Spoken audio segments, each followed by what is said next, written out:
we kick it off with a little bit of baseball and the Mets. And I don't know, man, driving down the west side, drive this morning a lot easier than yesterday. Left around the same time, got here in about an hour and 20 minutes instead of the 3 hours and 15 minutes yesterday.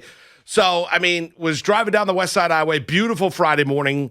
Fall is in the air, crispness, right? Following the Yankee off day yesterday. The Mets, knocking off the Miami Marlins yesterday or last night to win their fourth straight. And I'm thinking to myself, it's amazing when you look at sports, right?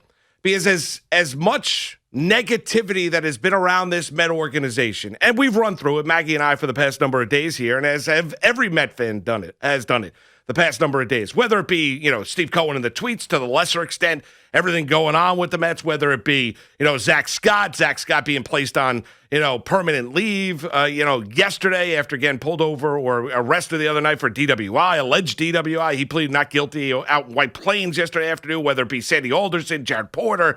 Up and down the line, thumbs up, thumbs down, losing the rail, all of the drama that has surrounded this Met team this year.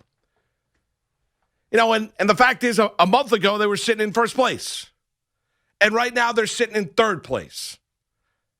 And with the Braves' victory over the Rockies last night, the Mets are 5 games out. But you get a sense that even though, and this is what makes fans, this has got to be the wake-up call to Francisco Lindor, Javier Baez, anybody else that just does not get New York. Anybody that does not get New York. Here it is, on the plate. Professor Malusis, a little bit of a learning lesson. Here you go. Just win. Al Davis talked about it for years when he was running the Raiders, owning the Raiders, right? Just win, baby. That's really what it comes down to. Play well, just win. You don't have to be you don't have to be up for sainthood at the end of your life in order to be beloved in this city. You really don't. We've celebrated good guys and bad guys. One and the same. When we look at our athletes, because all we want are those guys and gals to perform, to play well, live up to expectations, individually, team-wise.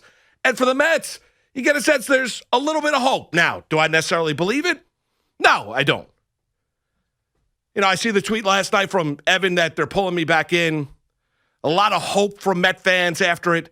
How many times at the end of the SNY broadcast last night did Gary Cohen mention the fact that the Rockies at that stage were beating the Atlanta Braves 5-3. Atlanta, by the way, came back and won that game 6-5. But at the end of the night, the Mets could be within 4 games of first place in the National League East, despite the fact that they have a negative run differential, despite the fact that they've not played consistently good baseball, winning baseball for really quite some time. As Zach Scott said when he addressed it and called his team out. They've been pretty mediocre. And that was, when he addressed them, he said for a large portion of the season at that stage, they were playing bad baseball. But can they overcome that 2-11 stretch against the Dodgers and the Giants? Well, they've got a lot of work to do. But amazingly enough, they've thrown themselves back into it. Whether you believe or not, whether you think that this team can go out there and accomplish it or not, whether you think that this team needs to be, clean house after the season, the Mets are within 5 games of the National League East as we sit here, and Labor Day weekend is almost upon us. And the Met fan wants to buy in. They do. As I was chatting with Pete Hoffman for the show, Met fans were all going to get duped. But you're going to get, yes, you're going to watch the Nats series the next 5 games. Yes, the schedule is completely eased up. Yes, you're hoping for the Atlanta Braves to come back down to earth. Yes, you're looking for this team to maybe catch a hot streak. Yes, it's the up against the world mentality, us against the world mentality when you've looked at it as an organization. Clearly, the players are thinking it, even though they're not giving you the thumbs down. That's clearly what they're thinking about in the clubhouse. Not all of them, some of them. But as we've broken down this organization the last 4 days and the embarrassment, Sandy's got to go. Cohen's got to blow this thing up after the season. Rojas has no touch and feel. Terry Collins calling him out yesterday with Sal and Jerry. All of these things that we've talked about with this Met team. All of the bad things, the negativity. What is Michael Conforto comical that he was looking for a contract before the year of $150 to $200 million? Can Francisco Lindor handle New York? Javier Baez closing the door on the richest owner in all of Major League Baseball with the thumbs down salute to the fans. All of these things. Not to mention what happened with Scott earlier in the week out in White Plains. All of these things that we've talked about with the Mets, we wake up here on this Friday morning, and the Mets have got a chance. They are just 5 games out. Yes, their run differential, it's minus 24. Yes, they don't have Jacob deGrom back. Syndergaard had a step back coming down with COVID-19, but that hurt his rehab process on his road to recovery and helping this team potentially in the bullpen come this month, the month of September, as we sit here. And if I'm a Met fan right now, and I grew up a Yankee fan, but done a lot of work on SNY with the Mets the last 13 years, right? Lived, eat, and breathed every up and down nature when you've looked at this organization. And I'm not going to call out fans for wanting to believe, because that's what sports is all about. And it really is. So even though, Francisco Lindor, Javier Baez, to a lesser extent, Kevin Pillar, and others on that team that were giving the fans the thumb down salute, and as that story imploded on Sunday, and we were getting one hot take after another, and rightfully so, calling those guys out, saying that's unacceptable, you're never going to win a battle with the fans. I do know this, is that fans are forgiven. And if you want to buy in and you're going to be locked in this weekend as the Mets take on the Nats and say, well, yeah, the Mets have got to take 4 of the next 5, if not sweep Washington. It's daunting. Washington's also 7-22 since the MLB trade deadline. Say if they do. Say if this 4-game winning streak becomes 9. Then is it okay? And I understand it would be unexpected because I don't think, listen, honestly, would I ever bet on it? I would not. I don't think the Braves are going to come back down to earth like that. I really don't. And I've not seen this team play consistently well, but that is why we watch sports. We watch it for the unexpected. And it would be, with all the negative headlines this year, with the way that this team collapsed over the course of a 3-week stretch, if they all of a sudden come steamrolling down the stretch of the month of September, take advantage of the schedule, Atlanta comes back down to earth a little bit, in a bad division and squeak in, that's why you watch, right? Be surprising, be stunning. But as I mentioned before about the lesson for Lindor and every other athlete that really has a hard time understanding New York, or maybe as Gary eloquently was going through it the other day with Ron Darling and talking about the fact of how athletes are handled now when they're young and they're pampered, and my words, not his. Everyone's getting a trophy. Everyone's the best. You're this, you're that. And it's good to support young athletes. I'm not saying live in negativity, or I'm a big believer in positive feedback, not negative feedback. However, there does come a point, right? You do have to separate when the rubber meets the road, right? The good and the bad. Cardinal Roberts talking about winners and losers, right? Not when you're talking about kids, but you know what I'm talking about. Athletes. Who's good, who's not? And yes, this is not Cleveland. It's not Chicago. This is not St. Louis. This is New York City. And Lindor didn't learn his lesson earlier in the season with Rat and Raccoon.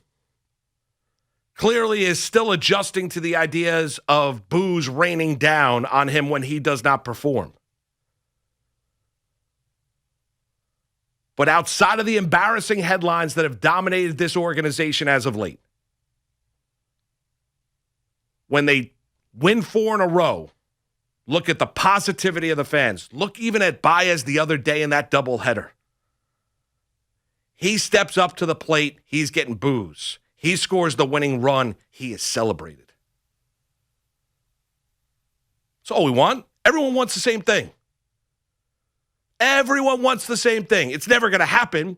You're never going to win all the time. Not everyone's going to be successful all the time. But you know what? You handle it.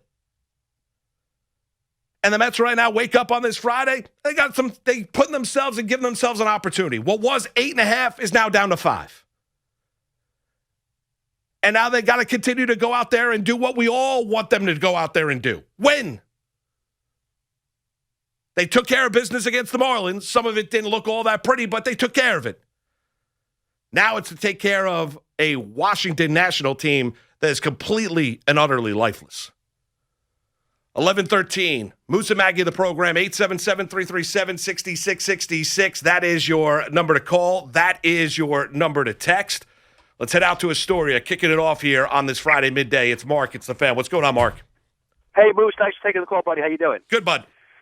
Good. And listen, you're probably right. The Mets season has probably ended long ago, but I think the one thing that gives you hope if you're a fan is the schedule. I mean, you have these games against the Nats. You finish with four against the Marlins. I think if we didn't have the schedule that they have, or if they didn't have the schedule that they have with these weaker teams, I wouldn't feel any sense of hope. But it's like, what else are you going to do? You might as well have some of that and see what happens. If they can go and have a great weekend and the Braves maybe drop a couple games, at least we get a little bit closer and we have a shot. Well, Mark, I get it. Yeah, and they were a victim of a tough stretch of games against the Giants and the Dodgers when they went 2-11 in 13 games. And you know, the one thing about the Mets is you don't love them patting themselves on the back during that 13-game stretch in which they had 7 one-run losses, but it is neither here nor there. They weren't good enough, right? So now can you fatten up on a bad part of your schedule, or a easy part of your schedule, I should say correctly? Yeah.